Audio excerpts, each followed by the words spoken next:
ay ito ay kabahagi po ng apat na books.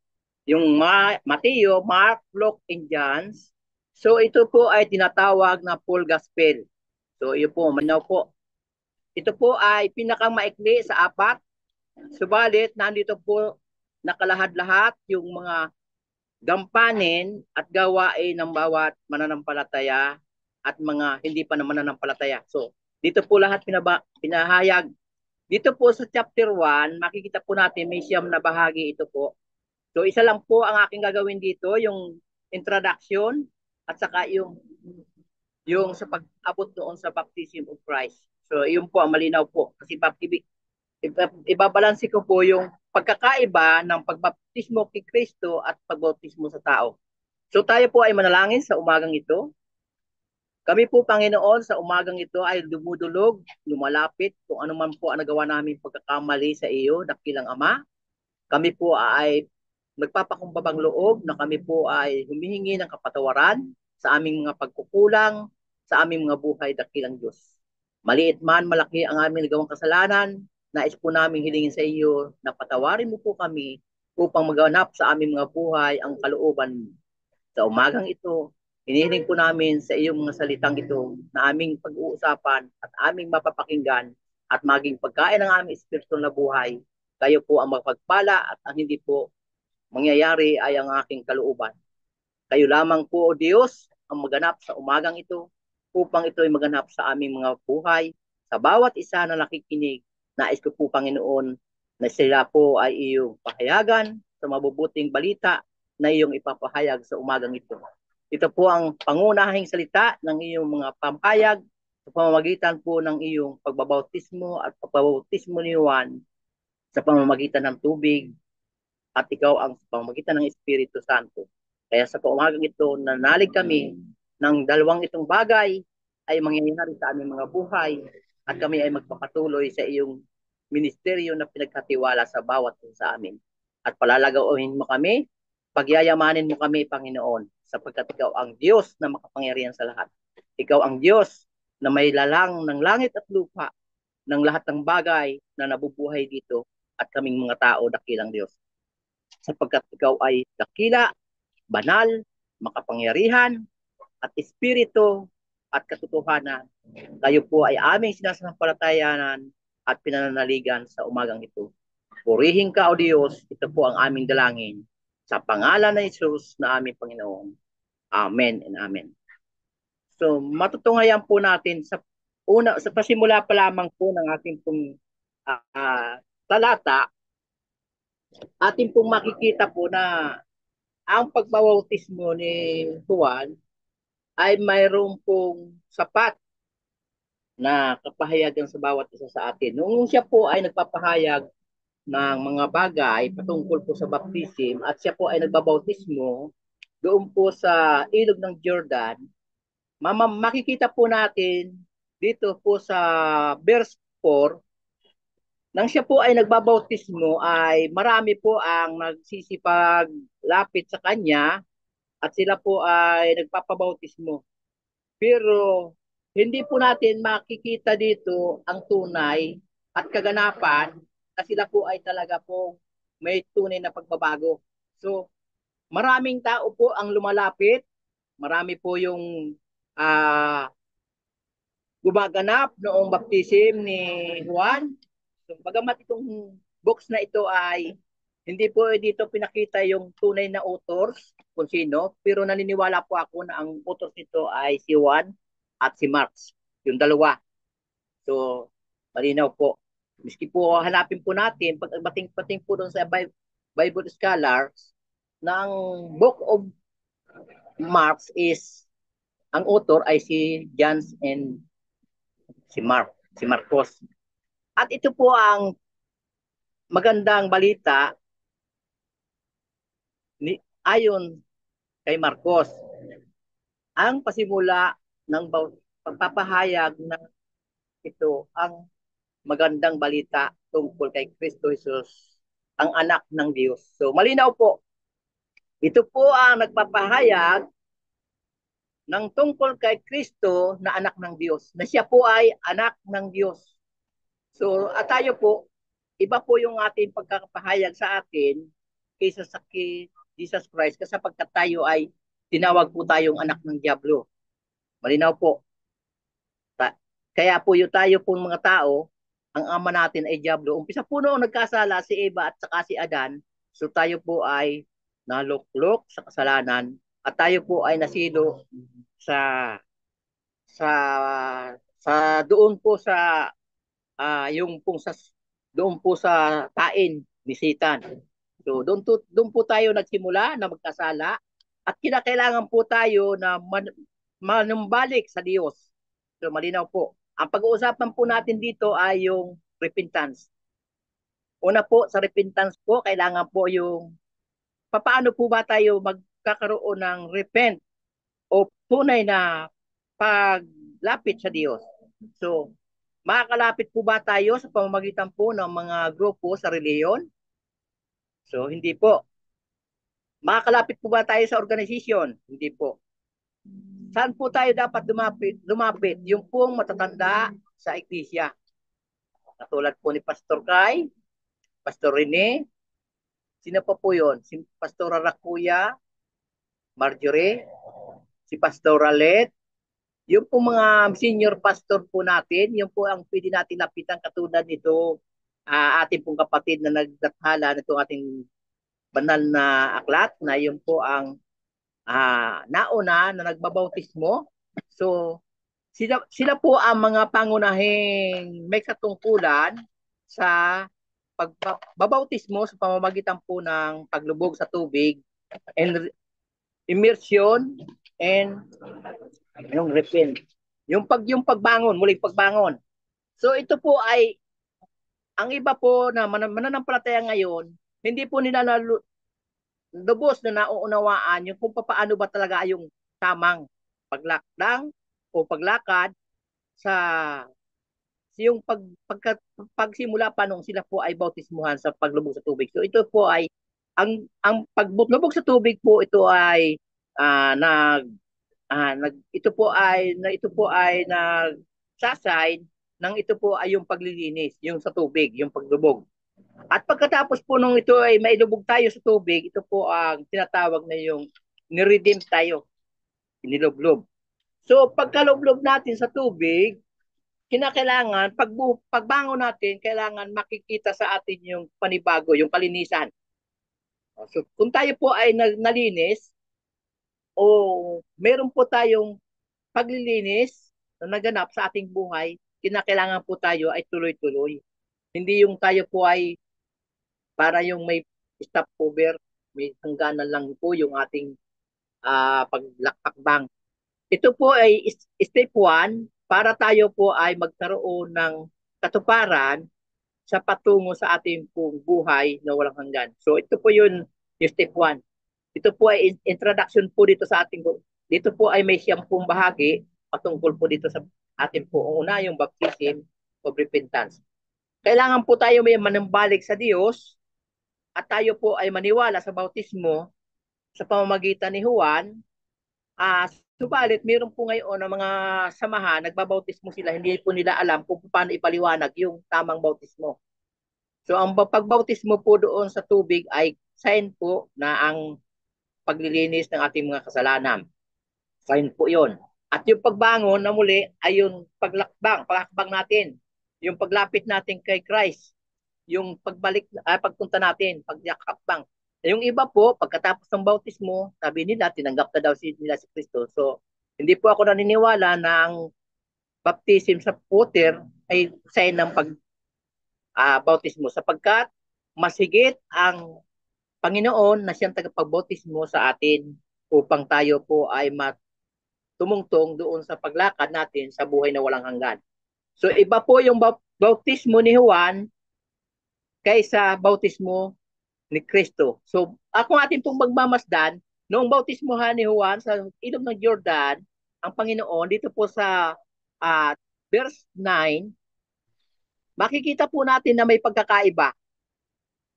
Sapagkat noong si Jesus Christ ay binautismuhan ni Jesus Christ ni Juan the Baptist na kung ito ay sa atin, hindi po natin mararanasan po ito, yung direct na makikita mo yung alapati na bumababa mula sa langit at nagliwanag po yung sa kanyang uluhan.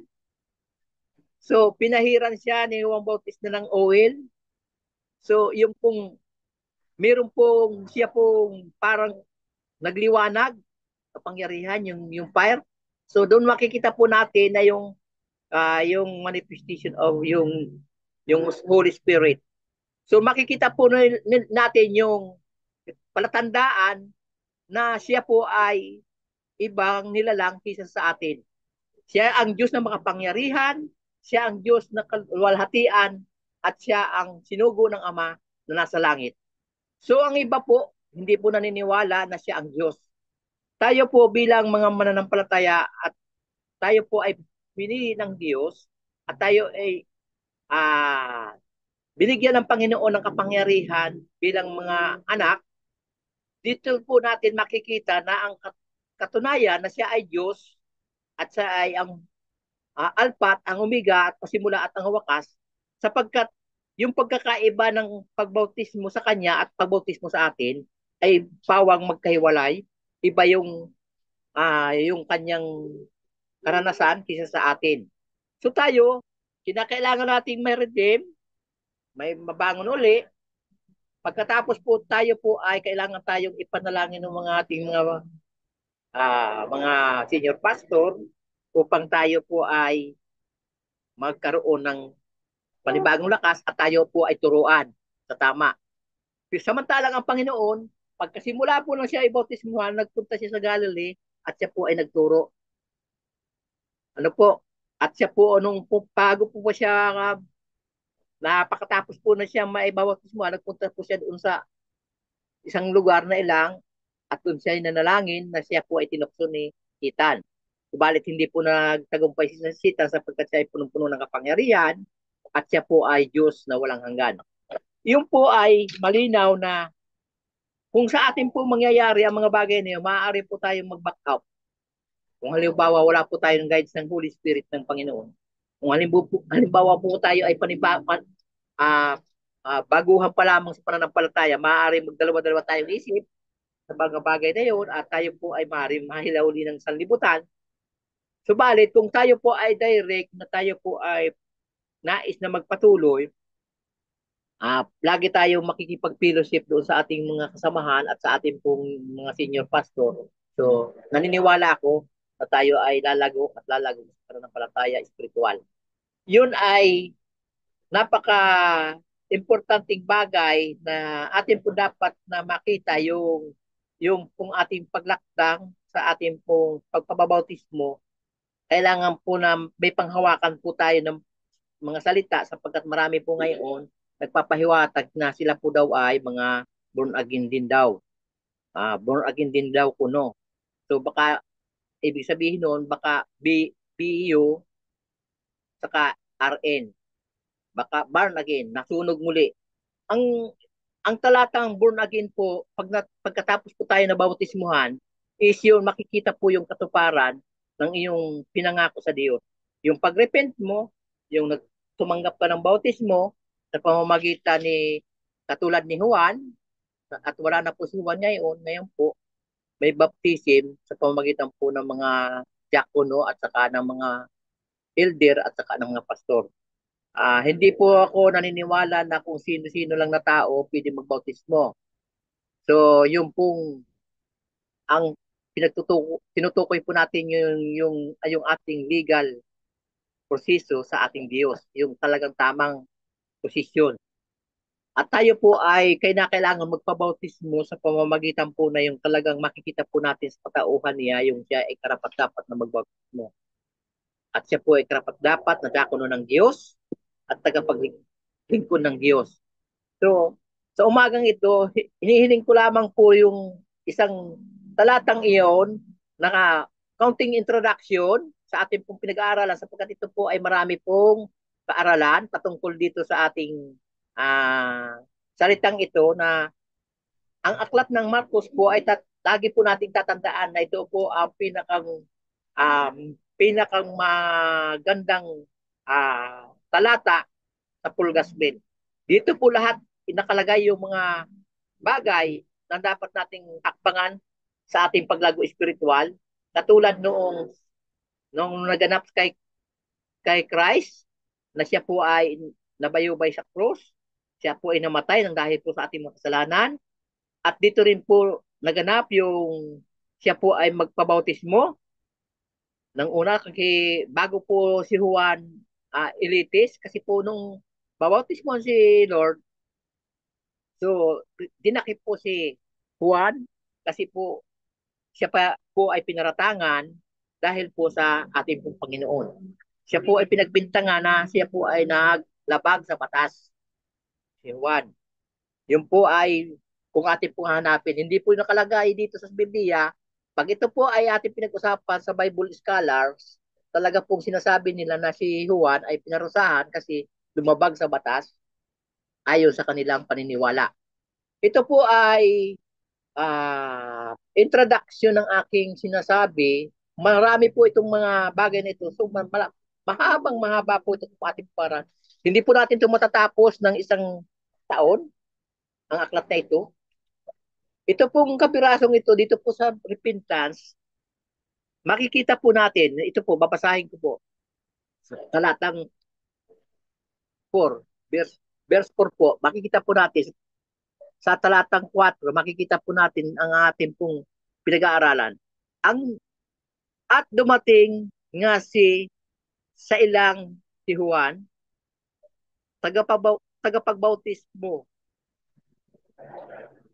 na nangangaral, pag, pagsisihan ninyo at talikdan ang inyong mga kasalanan at pabautismo kayo upang kayo'y patawarin ng Diyos. So, malinaw po, upang kayo ay patawarin ng Diyos. Hindi po doon binanggit ni Juan na patawarin kayo ni Juan.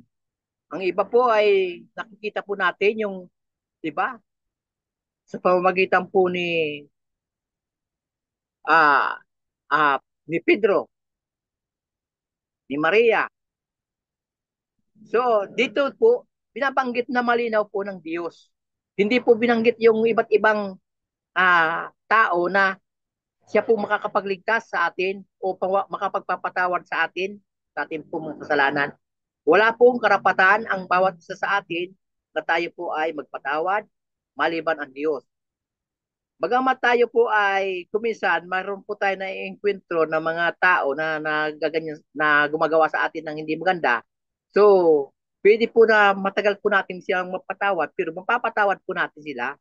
Pero hindi po natin panatilihin na porket napatawad natin ang tao, ay hindi po siya darating sa tamang batas.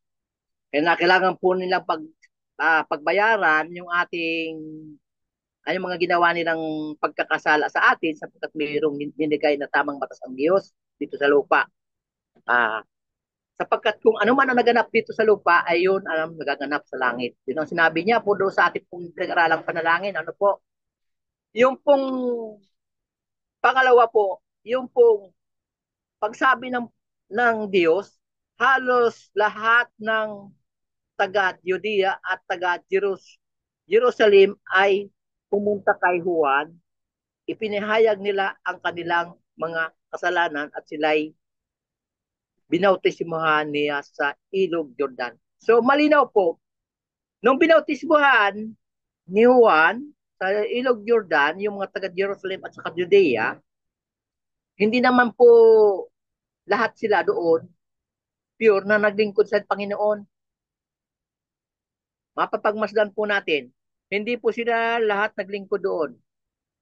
Sila po ay buling nanumbalik. Ang iba po nga, kung atin po nga hanapin sa iba't ibang bahagi ng aklat ng Biblia, sila po ay nagmamalaki pa. Para baga silang mga pantas.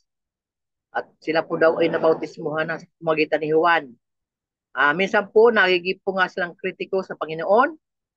So nakikita po natin yung mga kanilang ginagawa. At hindi po rin natin makakaligtaan dito sa talatang ito na kung saan ipinapahayag po dito yung pagpasok ng Panginoon, yung pong siya po ay yung pag-enter ng Panginoon at siya po ang mag siya po siya po yung panghuli na sinasabi ni Juan na siya po ang mas higit sa lahat na magbabautismo sa pamamagitan po ng Espiritu. So yun ang tinutumbok ko po doon, yung pag-repent natin at saka yung pag-redeem. Yung pag-redeem natin, yun po ay paglakdang pa lamang po natin upang tayo po ay magsisi sa ating mga kasalanan. Hindi po yun, hindi pa po yan ang sapat. So nagsisi nga po tayo, nagtanggap tayo sa ating pong mga kasalanan, pero hindi pa po natin natanggap yung katuparan sa pamamagitan ng tatak ng banal na Espiritu Santo sa pamamagitan ni Jesus na ating Panginoon. Yun po ang malinaw. Meron po mga iba't ibang pahayag dito. Marami po ang konteksto na pwede po tayong gawin dito. Iba't iba po kasi ang papahayag nito ng ating pong mga mabubuting pastor. So, alam ko po na mas malawak po ang malalaman natin pagdating po natin dito sa ating pong mabuting pastor. Siya po ang magpapahiwatig nito. Mas papaliwanagin po niya ang mga mensaheng ito sa umagang ito sapagkat alam ko po na ito po ay introduction lamang. Binibigay ko lamang po sa inyo yung pangunahing daktang at nais ko po sa inyong ipaalala na ang lahat ng bagay ay kinakailangan po yun ay mayroon po talaga tayo na kabalikat sa bawat isa. Ang bawat isa po sa atin, kinakailangan po yung tayo po ay magpahayagan. Kinakailangan po tayo na yung magkaroon tayo na halimbawa ako ay nagpahayag, kailangan din po na kayo rin po ay magpahiwatig sapagkat hindi lamang po ako ang mayroong karunungan patungkol dito. So, kayo po ay meron din mga ideya sa mga bagay na ito na nais kong ipaalam na ang bautismo ay higit sa lahat at ang bautismo ng Panginoon ay ang pinakang dakila sa bawat tao na naglilingkod sa Panginoon. So, iba po ang term ng salita ko, yung higit sa lahat ang bautismo, pero mas higit sa lahat ay yung bautismo na nagmumula sa Diyos. So, magkaiba po ang meanings noon kung inyo pong susuriin. So, hindi po natin paghihimay-himay yung kasi malalim pong mga salita itong ginagamit kong ito. Yung pong salita talagang halos hindi matarok ng ating mga buhay. Ito po ay lalo po paglilinawin kung tayo po ay nanatiling tapat, nanatili po tayo naglilingkod sa Panginoon at nagkakaroon tayo ng pagkakaisa na magbulay-bulay ng kanyang salita sa umagang ito. Salamat po, Panginoon, sa iyong mga dakilang salita sa pangunahing talatang ito ng iyong binigay na salita sa pangunguna po ng aming kapatid na si Marcos na iyo pong naging disipulo at si Juan. Nais po namin, Panginoon, pasalamatan sa umagang ito na mayroong pangkarunungan na ibinigay at pinagkaloob sa amin na ito po ay nagbibigay daan upang kami ay maligtas, magkaroon ng buhay na walang hanggan dakilang Ama.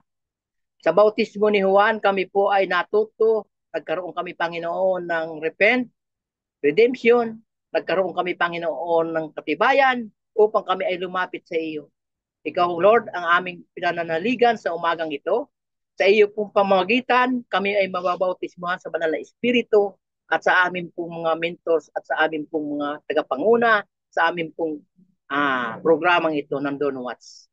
Kami po ay nananalig na patuloy mo kaming tutulungan, kasamahan, at patuloy mo kami, Panginoon, palalaguin sa banal na Espiritu na iyo pong patuloy na papapangunahin sa bawat isa sa amin. Kami po ay lubos na nanalig at nananampalataya sa iyo na ikaw ay Espiritu at katotohanan, dakilang Diyos. Kaya sa umagang ito, Panginoon, kung meron man kaming mga kapatid na hindi pa tumatanggap ng pagbautismo sa pamamagitan ng tubig, hinihiling po na ang bawat isa ay patuloy po na pagpalain mo po sila, Panginoon. At sa lahat po ng mga kapatid ko, nais ko pong hilingin sa inyo na kayo po ay itaas ang kamay kung kayo po ay di po nakaranas ng pagtanggap sa Panginoon sa umagang ito. At tayo po ay manalangin ng kaunti at hilingin po natin sa Panginoon na tayo po ay pagkalooban niya, samahan niya tayo upang tayo po ay maging kanyang bugtong na anak katulad ni Hesus Kristo na kanyang dakilang anak na napako sa krus ng Kalbaryo. Kaunting feeling ko po sa bawat kapatid na nandito po, kung kayo po ay wala po karanasan sa pagtanggap sa Panginoon, at itaas po ninyo ang inyong kanang kamay, tanda po ng inyong pagmamahal at pag-ibig sa Panginoon, hindi po sa akin. Dakilang Diyos sa umagang ito, ako po ay nagbabalik loob sa iyo. Inihiling ko po, Panginoon, sa pangunguna po ng iyong banal na espiritu, binubuksan ko po ang aking puso bilang tanda ng aking pagmamahal sa iyo. Nais ko po, Panginoong, ikastuparan ang layunin mo sa aking buhay bilang tanda ng aking pagtanggap sa iyo. Sa umaga pong ito, Panginoon, hinihiling ko po ang iyo pong banal na espiritu na siyang pumapasok at papasok sa aking puso at tinatanggap kita bilang sarili kong tagapagligtas sa umagang ito. At hinihiling ko po, Panginoon, mula ngayon, magpakailanman, ako po'y maglilingkod sa iyo. Lubos ko po ikaw na pasasalamatan, paglilingkuran, at nangangako ako na ipapahayag iyong mga salita saan dako man dito sa mundo. Purihin ka, O Diyos. Salamat po sa iyo pong bautismo sa pamamagitan po ng aking pagtanggap sa iyong banal na pangalan.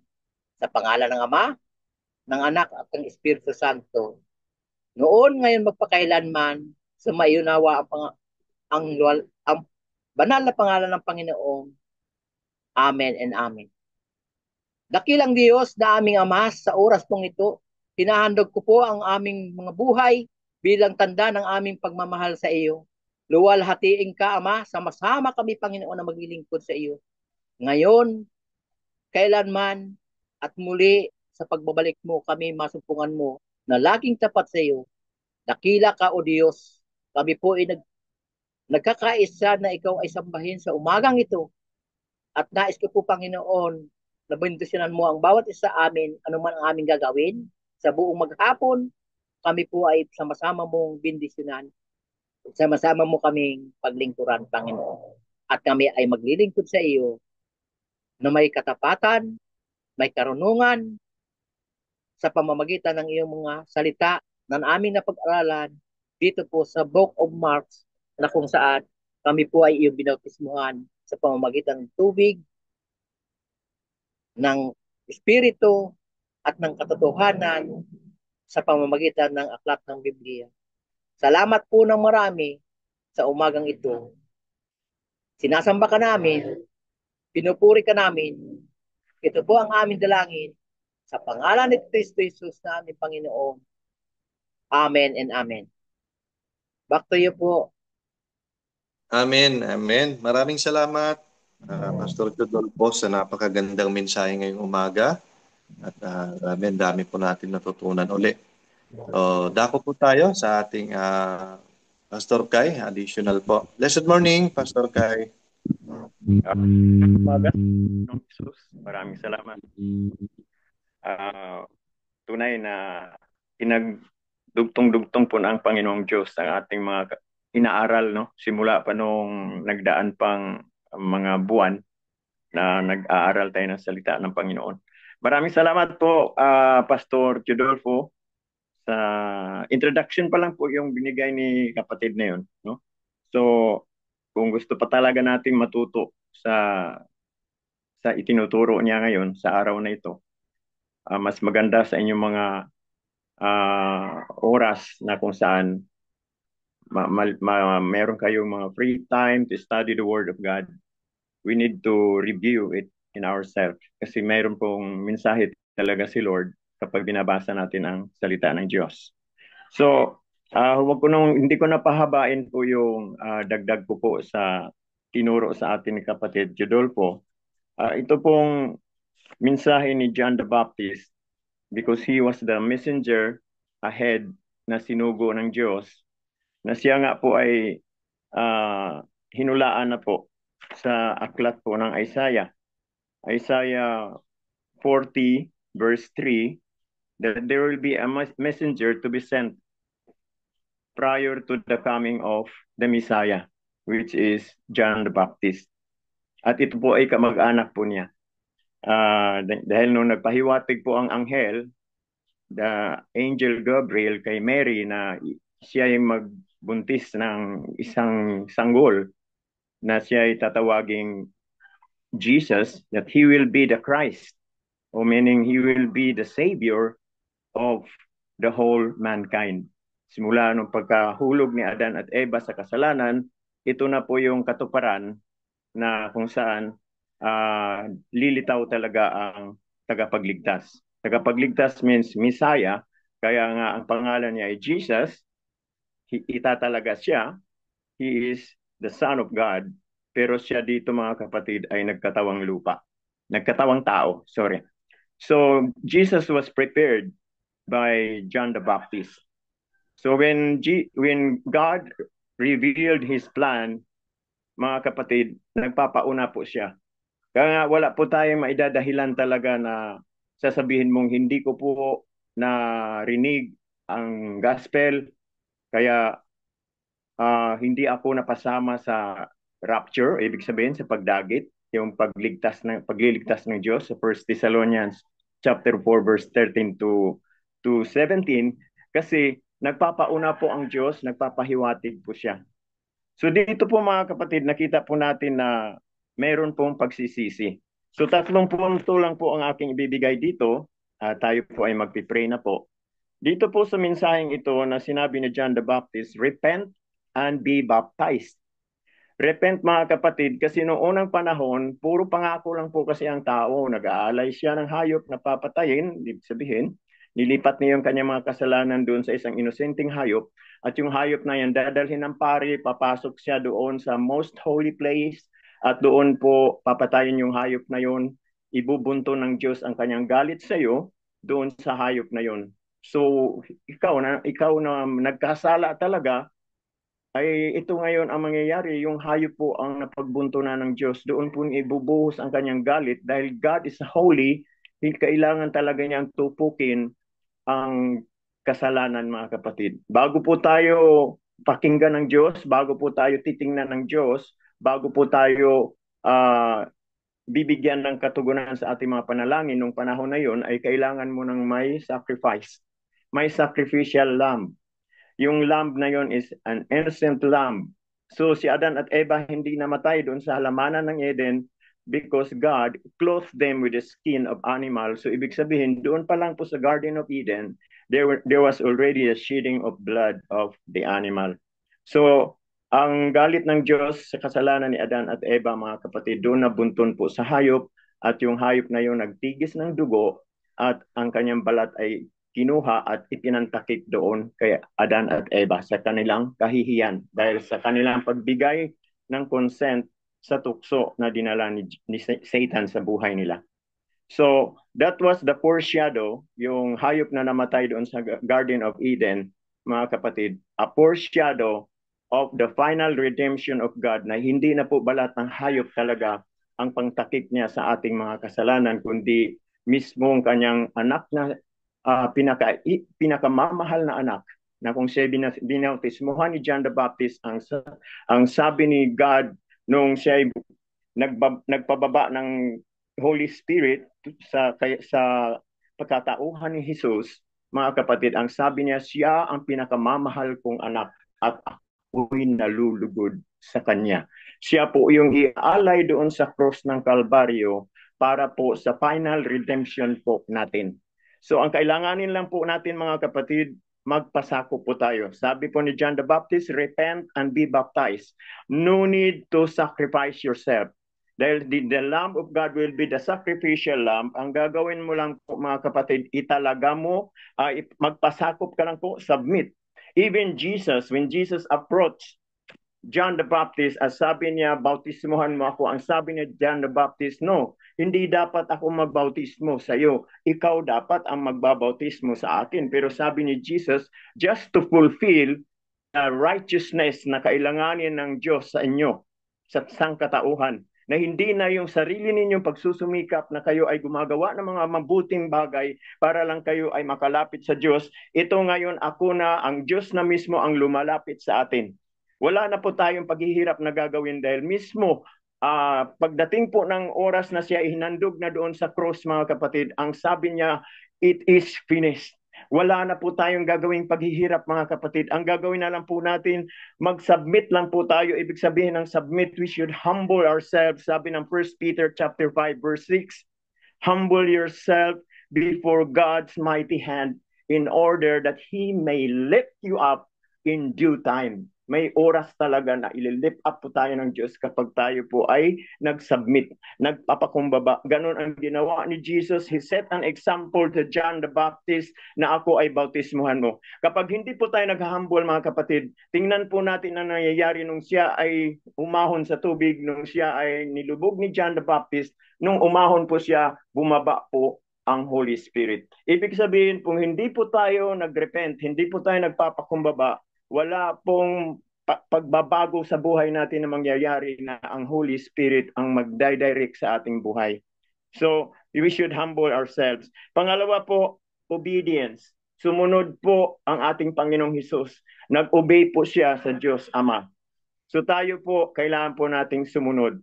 Ang pagkamatay ng Panginoong Hesus at siya ay nilibing, ibig sabihin nilibing ang ating mga kasalanan. Nasa ikatlong araw siya ay nabuhay. Ibig sabihin yung paglubog sa inyo sa tubig, dinideclare po natin, pag-ahon po natin that we are born again, that we are a new creation in Christ. Sabi nga ni Paul, I am no longer living on my own. The life that I live in this body, I live to bring glory to my God. Kaya ang katawan po natin naging templo na ng Diyos at ito ay hindi po natin basta-basta dinidisplay. Amen? Na ipapahiya po natin ang Diyos. Dahil tahanan na ito ng banal na Espiritu, mga kapatid, dahil kayo po ay namatay na at nabuhay mag-uli. Sa ikatlong araw si Jesus and He was born again. He died in His flesh. Yung laman po natin ay nag-submit, mga kapatid. Pinakita ito ng Panginoong Hesus. Nag-submit na ang katawang lupa mo. Patay na yan. Ibig sabihin, hindi literal na patay, mga kapatid. Ibig lang sabihin na nangingibabaw na ngayon ang banal na Espiritu. Ang unang design ni God doon sa Garden of Eden na ginawa niya ang tao at ang emotions, lahat ng ating mga senses should be ruled by the Holy Spirit. Nung inhipa ng Diyos ang ilong ni Adan, naging buhay siyang kaluluwa. Ibig sabihin, mangingibabaw ang Holy Spirit sa ating mga emotion, sa ating mga pag-iisip, sa ating mga pagpaplano, siya dapat ang mangingibabaw. And the Holy Spirit will control our mind, our eyes, and our heart para maiwas tayo sa kasalanan. So number 2, obedience. And number 3 is commitment. Dito nag-commit na po tayo. Nung itinaas po ni tayo po ay binigyan ng instruction ni Pastor Judolfo to lift up our hands.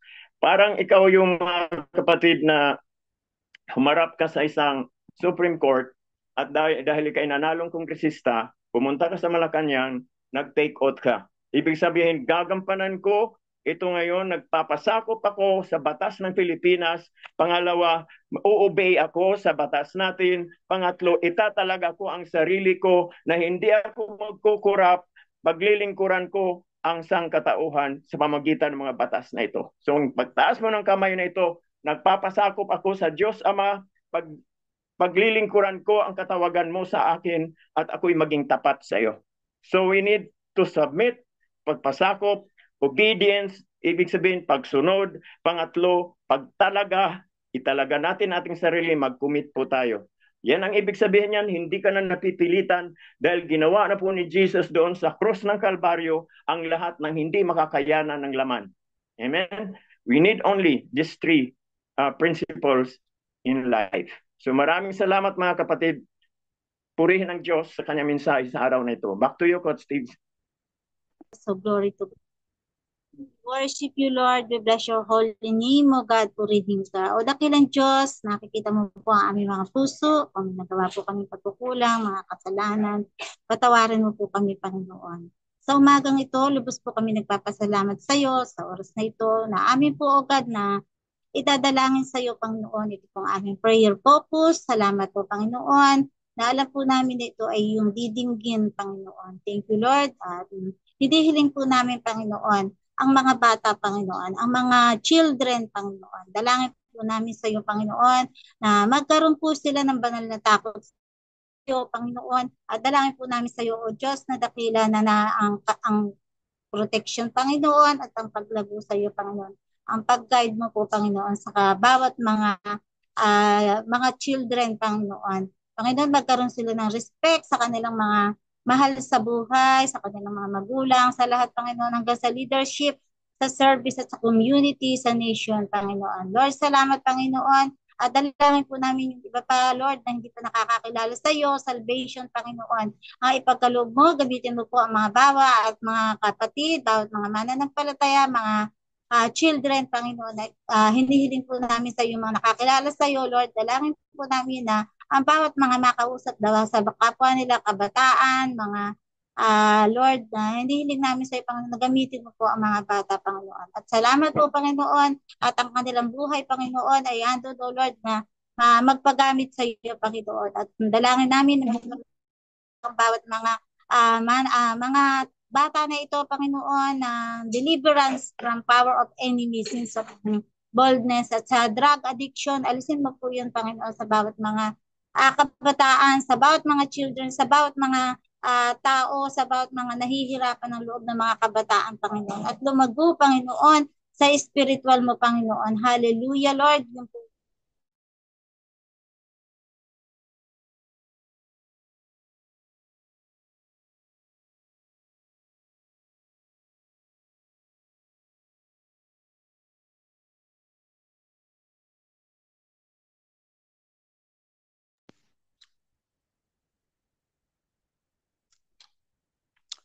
Yes, so God.